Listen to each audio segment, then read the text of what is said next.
কি হলো, বাইরে কেন যাচ্ছ? লোক দেখলে কি বলবে? দেখুক লোক, তোমাকে বিয়ে করে না আমার জীবনটা নষ্ট হয়ে গেছে।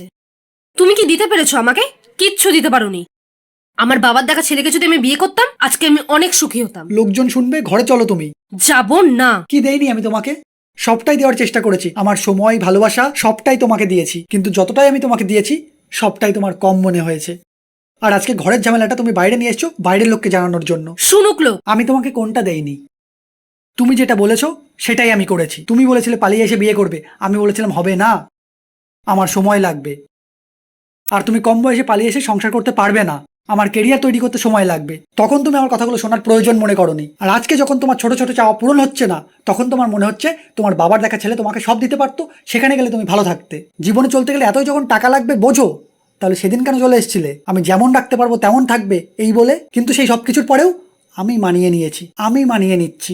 আমি তোমাকে ভালো রাখার চেষ্টা করছি, কিন্তু দিন দিন তুমি তোমার চাওয়া পাওয়াগুলো কমাতে পারোনি। তুমি তোমার বাবার কাছে যা চেয়েছো, যা পেয়েছো, তুমি সবটাই সমানভাবে বা তার থেকে বেশি এখানে চেয়ে যাচ্ছ। সেটা আমি দিতে পারছি না বলে আজকে সমস্যা। তো ঠিক আছে, তোমার যদি মনে হয় তুমি এখানে থাকতে পারছো না, এখনো তো আমাদের মধ্যে তৃতীয় ব্যক্তি আসেনি, তুমি ছেড়ে চলে যেতে পারো। কারণ এভাবে রোজ রোজ ঝগড়া ঝামেলা করে তো ভালো থাকা যায় না। আমার কেরিয়ার তো শেষ হয়ে গেছে, আমার জীবনও শেষ হয়ে গেছে, চলে যাও এবার তুমি। কম বয়সে পড়াশোনায় মন না দিয়ে পালিয়ে গিয়ে বিয়ে করে জীবনটা কতটা নরক হতে পারে যার হয়েছে সেই জানে।